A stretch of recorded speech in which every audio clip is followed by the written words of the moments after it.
We've been right about the Buffalo Bills to this point? You tell me. Every single time, actually. And it started 4 years ago where we were right about the Bills. Predicted Sean McDermott, predicted the Bengals would surpass them and they would lose to the Bengals. And then we were picking the Chiefs to beat them in Buffalo, even though some people had the Bills winning in a blowout. Then we had Stephon Diggs leaving this year. We had Von Miller screwing the Buffalo Bills. We said that contract is going to come back to haunt them as soon as it happened. And then years later, people are like, wow, that contract came back to haunt them. And then they have had some situations recently where Gabe Davis is now gone. Stephon Diggs is now gone because of the Von Miller contract. You sign Josh Allen. You have to keep your franchise quarterback. We get it. But they basically have no help at wide receiver now. And their answer was another curse to their organization. And you know the lore of this curse. And it has to do with one Chase Claypool, who once upon a time said he was a top 3 wide receiver in the NFL. So I guess they gave Josh Allen help, and that should be good news, right?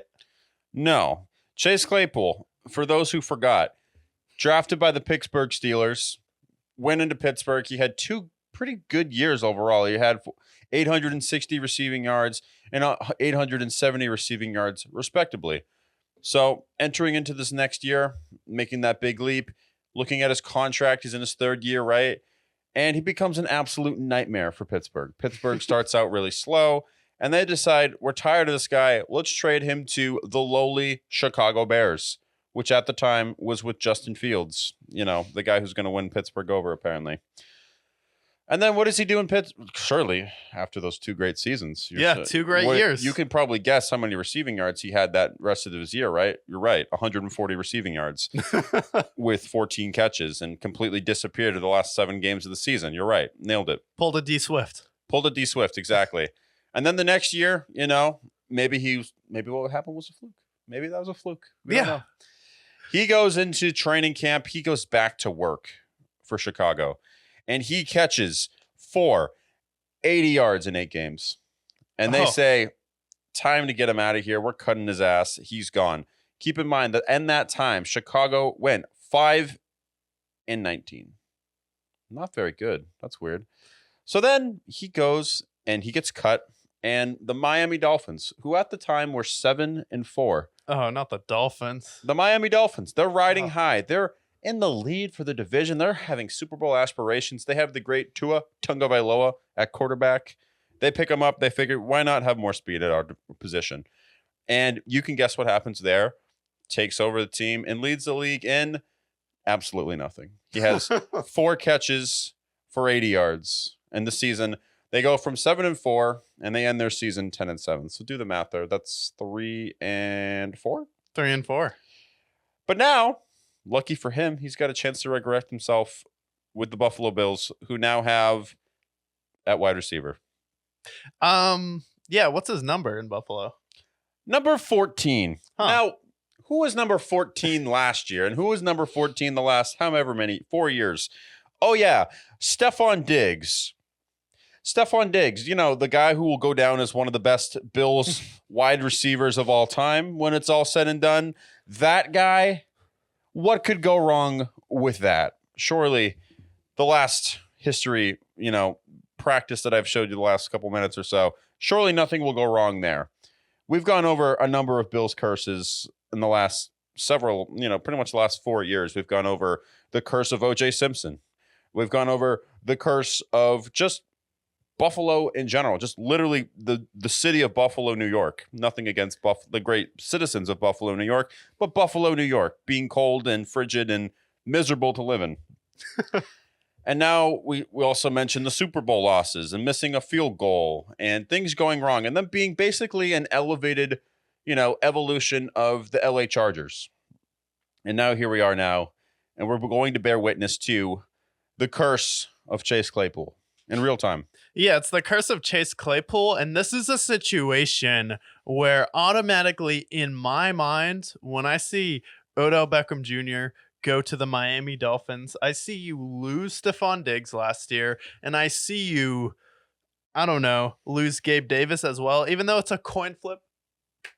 whether or not he's going to catch a pass or not when it's thrown to him, he was still a receiver that Josh Allen threw the ball to and could catch passes, where now we're looking at the Buffalo Bills in a situation where they're on the same level of what the Patriots have been over the past few years, except, I don't know, you lost every single player on your defense outside of Von Miller, and then you have to keep Von Miller because of the contract there. And then Miami pretty much signed a defense this year, and now you sign Odell Beckham Jr. It's like, okay, is Josh Allen better than Tua? Yes. Do I still think the Miami Dolphins are going to choke in the playoffs again? Yes, I really do. And I think that will be true in the playoffs next year, but the Buffalo Bills are still in a situation where in the regular season last year, with Stephon Diggs, with Gabe Davis, you still struggled against the Patriots with Mac Jones. You still started out 500 and ended up dipping sub 500 last year. And then you ended up getting hot at the end of the season.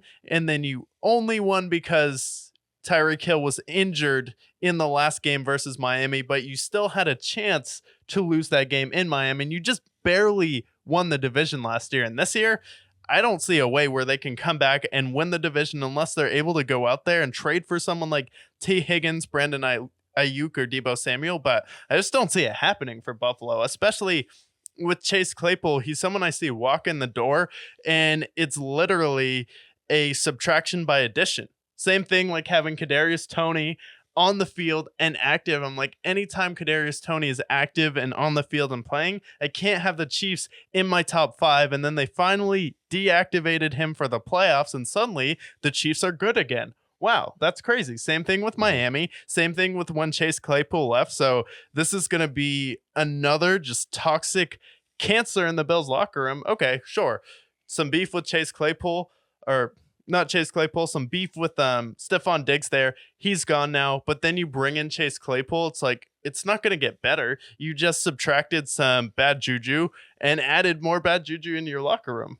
And the difference is the bad juju that you added is significantly worse than the bad juju that you had beforehand.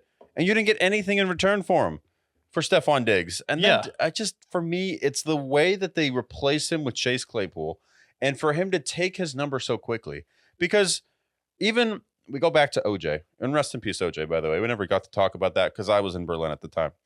But with OJ Simpson, right, he leaves Buffalo in 1977, and they don't have somebody fill that jersey number until 2019. Yeah. And this is somebody who was allegedly convicted of murder. But I say this to say this. Replacing a hero in Buffalo with Chase Claypool is just, I'm disgusted. It's wrong. I'm and disgusted. It's like, yeah, even Melo was upset when Denver let Jokic be number 15. And I feel like Melo has a gripe there, but Stephon Diggs is going to be like, really? As soon as I walked into your building, Josh Allen became an elite quarterback. Because the first 2 years previous, we were like, I don't know with Josh Allen. This guy's like, seems wild. Sometimes it seems like he can't hit the broadside of a barn, but he has a really strong arm here. A lot of turnovers there. And then as soon as Stephon Diggs walks on, we're like, oh, wow, Josh Allen is Patrick Mahomes, Josh Allen. And then everyone was trying to put Josh Allen on a way higher pedestal than he had ever been on before. And now we'll see what he looks like without Stephon Diggs, without Gabe Davis, and no real number one receiver. I get you have Dawson Knox, and I get you have Dalton Kincaid, but it's like, you still need wide receivers on your team. He's not Patrick Mahomes. He's not Tom Brady. He's not going to be able to carry a team without weapons. Yeah, I have a feeling we're going to see him take a big step back next year. And I don't know if it's the detriment to him or if it's the detriment just to the Bills organization with their bad signings and with their poor management, with their lack of successful draft picks. I know Keon Coleman could end up being a very good wide receiver for them. But just the way what I've seen from the tape with him compared to Xavier Worthy, I do think Xavier Worthy would have been the better selection, but instead you give it to the devil. We talked about it last episode, so you guys can watch that there. Yeah. But Keon Coleman, we'll see how he pans out. You got Khalil Shakir as your number one at the moment, and then Chase Claypool. We're talking about a Patriots situation like we saw last year with Devontae Parker, Kendrick Bourne, and half of Juju Smith-Schuster because his knees are halfway behind him. So I just think it's going to fail. Yeah.